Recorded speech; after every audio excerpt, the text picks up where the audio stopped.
आज हम 11th economics subject में अध्याय 5 समंकों का संगठन के अंतर्गत वर्गीकरण की विधियां के बारे में अध्ययन कर रहे हैं।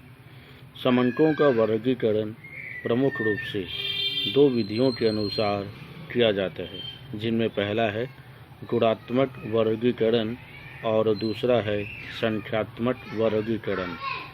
गुणात्मक वर्गीकरण: जब वर्गीकरण गुणों के आधार पर किया जाता है तो उसे गुणात्मक वर्गीकरण कहते हैं।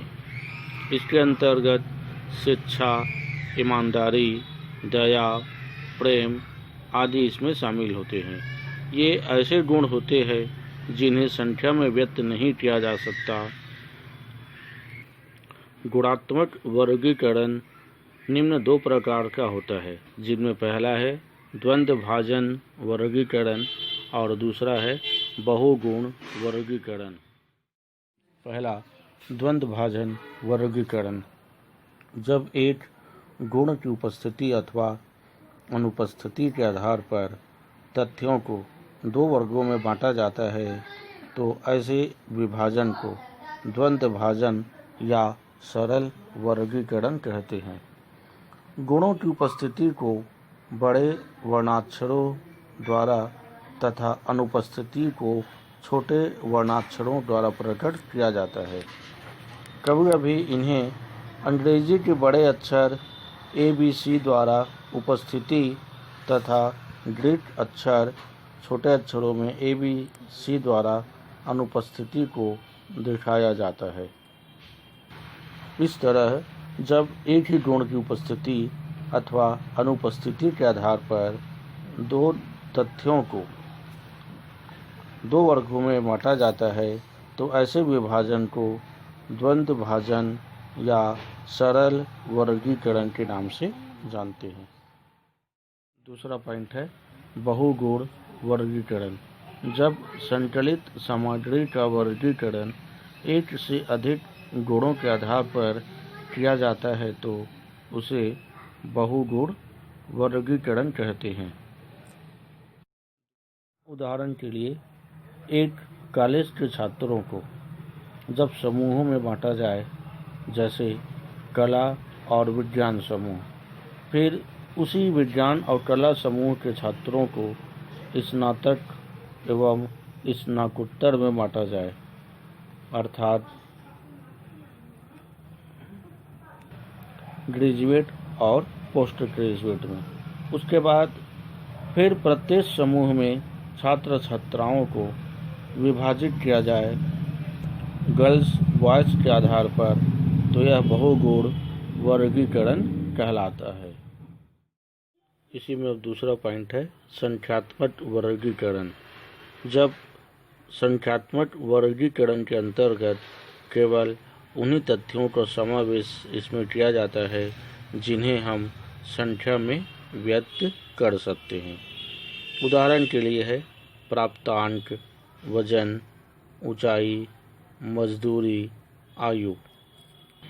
इसमें अंकों के आधार पर कई वर्ग बना लिए जाते हैं तथा आंकड़ों को उनके संख्यात्मक विशेषताओं के आधार पर अलग अलग वर्ग में रखा जाता है। विभिन्न वर्गों में समान अंतर भी रखा जा सकता है और असमान अंतर भी रखा जा सकता है। इस प्रकार से जिन्हें हम संख्या में बतला सकते हैं, ऐसे समावेश को, ऐसे तथ्यों को संख्यात्मक वर्गीकरण के नाम से जाना जाता है। अब हम आते हैं समयानुसार वर्गीकरण। जब समय या काल के आधार पर आंकड़ों को वर्गीकृत किया जाता है तो इस प्रकार के वर्गीकरण को समयानुसार वर्गीकरण कहते हैं। उदाहरण के लिए हम भारतीय जनसंख्या संबंधी आंकड़ों को समयानुसार प्रस्तुत कर सकते हैं। भारत में हर 10 वर्ष में भारत की जनसंख्या की गणना की जाती है। अब हम आते हैं भौगोलिक वर्गीकरण। इस प्रकार का वर्गीकरण विभिन्न आंकड़ों के बीच स्थित भौगोलिक अथवा स्थान से संबंधित भिन्नता के आधार पर किया जाता है। आंकड़ों को राज्य, जिला आदि क्षेत्रीय आधार पर वर्गीकृत किया जाता है। जैसे भारत में खाद्यान्न उत्पादन को राज्य अनुसार आंकड़ों में व्यक्त करना, भारत में साक्षरता दर को प्रस्तुत करना इसके अंतर्गत आते हैं। अब हम आते हैं वर्गानुसार वर्गीकरण की समस्या, जिनमें पहला है वर्गांतरों की संख्या। वर्गीकरण में पहली समस्या यह है कि सामग्री को कितने वर्गों में बांटा जाए। इसके लिए कोई निश्चित संख्या तो नहीं है, फिर भी वर्गों की संख्या ना तो अधिक होनी चाहिए और न ही बहुत कम। वर्गों की संख्या इतनी होनी चाहिए कि आंकड़ों को उचित रूप से वितरित किया जा सके तथा उसके महत्वपूर्ण लक्षण नष्ट न हो सके।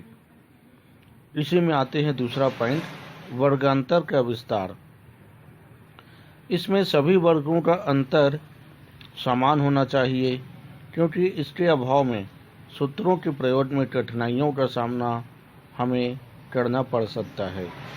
वर्गांतर निश्चित करने के लिए सबसे अधिक मूल्य में से सबसे कम मूल्य घटाकर वर्गों की संख्या से भाग देने पर वर्गांतर ज्ञात किया जा सकता है। इस प्रकार वर्ग विस्तार बराबर सबसे बड़ा मूल्य माइनस सबसे छोटा मूल्य बटे वर्गों की संख्या। अब आते हैं तीसरा पॉइंट की ओर, वर्गांतर को नियमित करना। कभी कभी वर्ग विस्तार अत्यधिक असमान होते हैं। यह कभी बड़ा तो कभी बहुत छोटा हो जाता है, इसलिए इन्हें नियमित करना आवश्यक हो जाता है, जिसके लिए हम सूत्र का प्रयोग व्यवहार में लाते हैं। चौथा है आवृत्ति। प्रत्येक वर्ग में आने वाले पदों की गणना कर उसकी आवृत्ति लिखना भी आवश्यक है। यदि किसी वर्ग की आवृत्ति 0 हो तो उसके सामने 0 लिखना होता है। आवृत्ति को हम अंग्रेजी अक्षर F से प्रदर्शित करते हैं। पांचवा पॉइंट है सीमाएं निश्चित करना। वर्गांतर करते समय सबसे कम मूल्य वाले वर्ग की निम्न सीमा तथा सबसे बड़े मूल्य वाले वर्ग की उच्च सीमा को निश्चित करना आवश्यक होता है, जिससे गणना करने में सरलता एवं सुविधा बनी रहती है। छठवां पॉइंट है वर्गांतर की सीमाएं। वर्गांतर की सीमाएं सदैव निश्चित एवं स्पष्ट होनी चाहिए, जिससे प्रत्येक पद को किसी न किसी वर्ग में सम्मिलित किया जा सके। वर्ग सीमाओं को अपवर्जी या समावेशी रीति के आधार पर निश्चित किया जा सकता है। सातवां है वर्गांतर। वर्गांतर इस प्रकार का हो कि वर्ग के अंदर ही पदों का समान वितरण हो। प्रायः अधिक पद मूल्य बिंदु के पास रहे, वर्ग की उच्च सीमा तथा निम्न सीमा के पास कम पद ही रहे। आवृत्तियों का वितरण भी व्यवस्थित एवं क्रमबद्ध होना चाहिए।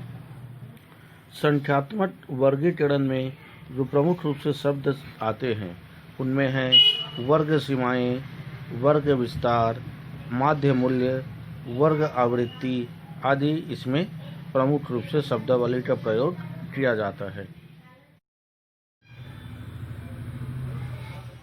अब हम आते हैं सांख्यिकीय श्रेणियाँ। जब संकलित की हुई सामग्री को एक निश्चित क्रम में लिखा या रखा जाता है तो उसे श्रेणी या पदमाला कहते हैं। समंकों को उचित ढंग से क्रमबद्ध करने हेतु सांख्यिकीय श्रेणियों का ही उपयोग किया जाता है। श्रेणी तर्कपूर्ण ढंग से रखी हुई पदों की ऐसी व्याख्या को कहते हैं जिसमें पदों को गुण के आधार पर क्रमबद्ध ढंग से ही रखा जाता है। इस प्रकार से यदि दो चर मूल्यों को एक साथ इस प्रकार व्यवस्थित किया जाए कि एक का मापनीय अंतर दूसरे के मापनीय अंतर से संबंधित हो, तो इस प्रकार प्राप्त क्रमांकों को सांख्यिकीय श्रेणी या पदमाला कहते हैं। अब हम आते हैं सांख्यिकीय श्रेणियों के प्रकार। सांख्यिकीय श्रेणियों को मुख्य रूप से दो भागों में बांटा जाता है, जिनमें पहला है गुण के आधार पर और दूसरा है रचना के आधार पर। गुण के आधार पर सांख्यिकीय श्रेणियाँ प्रमुख रूप से तीन तरह की होती हैं। इसमें पहला समयानुसार श्रेणी। इस श्रेणी को काल श्रेणी के भी नाम से जाना जाता है।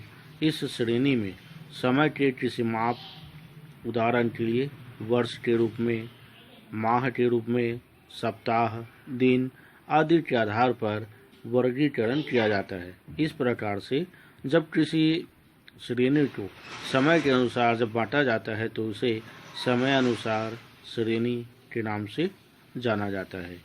इसी में है दूसरा पॉइंट, स्थानानुसार श्रेणी। जब किसी वस्तु को स्थान संबंधी जानकारी देना हो, अर्थात यह श्रेणी किसी वस्तु की स्थान संबंधी जानकारी देता है। यह पदमाला व्यक्तिगत श्रेणी में ही होती है, जिसमें समय स्थिर रहता है और स्थान में परिवर्तन होता है। इसके बाद आते हैं तीसरा, परिस्थिति श्रेणी। समंकों का वर्गीकरण किसी परिस्थिति के अनुसार किया जाए तो इस प्रकार बनने वाली श्रेणी को परिस्थिति या दशानुसार श्रेणी कहते हैं। जैसे विभिन्न धर्मों के आधार पर देश की जनसंख्या, व्यय के आधार पर छात्रों का वर्गीकरण, आर्थिक स्थिति के आधार पर जनसंख्या का वर्गीकरण परिस्थिति श्रेणी का उदाहरण हो सकता है। अब हम दूसरा, रचना के आधार पर। सांख्यिकीय श्रेणियाँ प्रमुख रूप से तीन तरह की होती है, जिनमें पहला है व्यक्तिगत श्रेणी। इस श्रेणी में प्रत्येक पद का अलग अलग पर व्यक्तिगत माप दिया जाता है। यह किसी वर्ग में नहीं रखा जाता। इस श्रेणी में प्रत्येक पद का मूल्य स्वतंत्र होता है। इसमें प्रत्येक पद का महत्व होता है और वह किसी वर्ग या समूह में सम्मिलित नहीं होता। इसलिए इस श्रेणी के पद मूल्यों में बारंबारता नहीं होती। व्यक्तिगत श्रेणी में पद मूल्यों को दो प्रकार से व्यवस्थित क्रम में लिखा जा सकता है, जिनमें पहला है आरोही क्रम। इनमें समंकों की श्रेणी के सबसे छोटे पद मूल्य को पहले लिखा जाता है, फिर इससे बड़े पद मूल्य को लिखा जाता है और इसी क्रम में अंत में सबसे बड़े पद मूल्य को ही लिखा जाता है। इसी में दूसरा है अवरोही क्रम। इसके अंतर्गत समंकों की श्रेणी के सबसे बड़े पद मूल्य को सबसे पहले लिखा जाता है, इसके बाद इससे छोटे पद मूल्य को और इसी क्रम में अंत में सबसे छोटे पद मूल्य को ही लिखा जाता है। इसी में दूसरा, खंडित श्रेणी। जब पदों को विशिष्ट गुणों के आधार पर प्रस्तुत किया जाता है तो उसे खंडित श्रेणी कहते हैं। इस पदमाला में मूल्य की आवृत्ति जितनी बार होती है वह संख्या उसी मूल के सामने लिखी जाती है, जिसमें प्रत्येक का यथार्थ माप किया जाता है और प्रत्येक मूल्य प्रायः पूर्णांक होते हैं। खंडित श्रेणी में पद मूल्य उच्च कोटि की गणितीय शुद्धता के आधार पर संकलित किए जाते हैं। ये चर मूल्य प्रायः पूर्णांक में होते हैं। इन पद मूल्यों में एक निश्चित अंतर होता है। जैसे परिवार में बच्चों की संख्या, किसी क्षेत्र विशेष में मकानों की संख्या, पुस्तकों की पृष्ठ संख्या, दुर्घटनाओं की संख्या। इसमें पद मूल्य को उपवर्ग में बांटा नहीं जा सकता। खंडित श्रेणी के अंतर्गत प्रत्येक पद मूल्य के सामने उनकी आवृत्ति दी हुई होती है। तीसरा, अखंडित या सतत श्रेणी। इस श्रेणी की यह विशेषता है कि इसमें पदों की श्रृंखला में निरंतरता रहती है। इस श्रेणी का निर्माण उस समय किया जाता है जब वास्तविक मूल्य पद की दो सीमाओं के भीतर रहता है। इसमें कुछ ऐसे वर्ग बना लिए जाते हैं कि एक वर्ग की समाप्ति के बाद दूसरा वर्ग शुरू हो जाता है। प्रत्येक वर्ग में आने वाली संख्या को आवृत्ति के रूप में इसमें लिखा जाता है। इस तरह जब एक श्रेणी के पद मूल्यों को पूर्ण गणितीय शुद्धता के साथ मापा नहीं जा सकता तो इन्हें दशमलव भाग के रूप में दिखाया जाता है। तब ऐसे पद मूल्यों को कुछ निश्चित सीमाओं के अंतर्गत रखा जाता है। इन्हें हम वर्गीकृत श्रेणी भी कह सकते हैं। इन श्रेणी के बनाए गए वर्गों में निरंतरता होती है।